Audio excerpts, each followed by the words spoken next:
as you begin to demand of students, require of students that they reason, students become frustrated, somewhat confused at the beginning of things because they're not used to it. As one of my frustrated students said to me in a moment of exasperation, "I don't like this kind of thinking. We don't use it in any of my other courses." It can't be like this. It is this way, man. I'm sorry I exposed you to it, but it is. It's ugly. And with that, if I put myself empathically into the thinking of the student, then the student is perceiving this class which I'm teaching as some eccentric class taught by this very strange person who is asking him to do something that he has never done before, which doesn't make complete sense to them and which is very frustrating and difficult. It can't be like this. And so again, this makes the point that to know anything is to know a system of ideas. Now, I want to diverge just a little bit here and ask you to reflect with me on this question. Is this the way students look at it? And I think fundamentally not. I think fundamentally students think that there are bits and pieces of knowledge, that you can pick them up independent of each other, and that if you remember what was said in the textbook, then you know something, and that something pretty much stands by itself. It can't be like this. In fact, Bloom's taxonomy, if you're familiar with that, encourages that by calling recall knowledge. If you know Bloom's taxonomy, it says the first level of learning is knowledge, and then after that comes comprehension. So presumably you could know something you didn't understand. It can't be like this. That you couldn't imply, that you couldn't analyze, that you couldn't synthesize, that you couldn't evaluate, but you could still know it. This is wrong. Bloom has mistook the knowledge, the logic of knowledge for the logic of recall. It can't be like this. That is, he's put knowledge in place of recall, because if you read closely what is said, you'll see that what is being talked about is nothing other than recall. And I put it to you, recall is not knowledge. Or if it is knowledge, it is a very, very low level of knowledge. We also have to expect that with a paradigm shift, different people will be at different places. Some people will dig in their heels. They won't budge 1 inch out of an old paradigm. And the paradigm will shift in part only because they retire at a certain point in time and they're gone.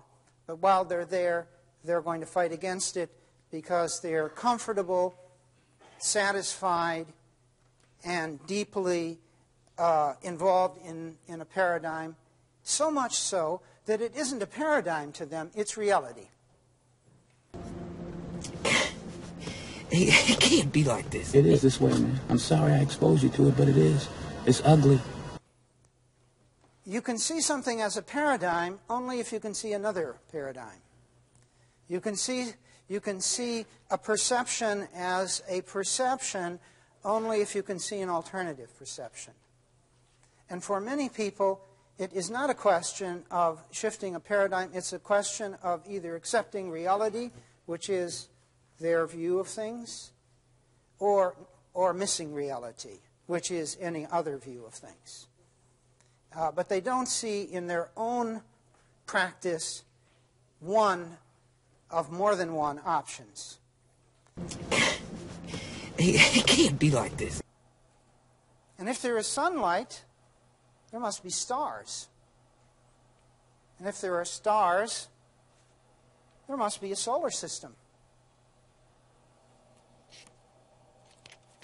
Therefore, if there is at least one wooden table, there must be at least one solar system.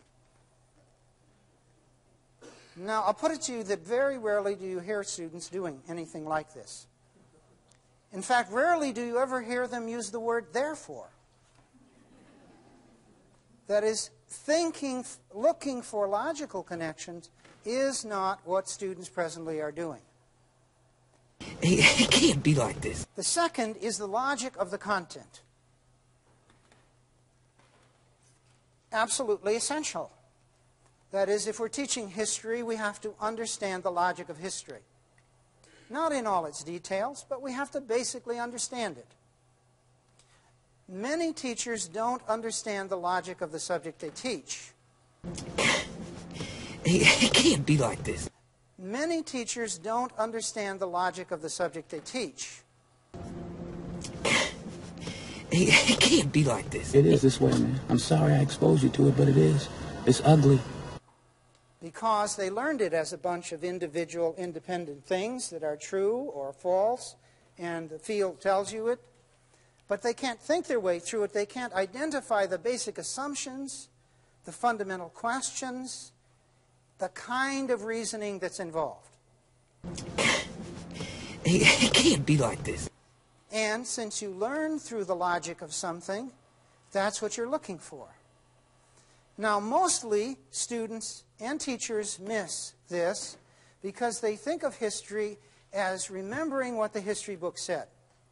It can't be like this. You can begin to see whether the logic it presents makes sense or doesn't make sense. But this is not the way history is taught, typically.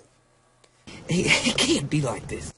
And therefore, we give students no training in it whatsoever. We just tell them, listen up, pay attention, and then allow them to go to sleep. We don't give them the training whereby they would understand how to reason as they listened. It can't be like this. It is this way, man. I'm sorry I exposed you to it, but it is. It's ugly.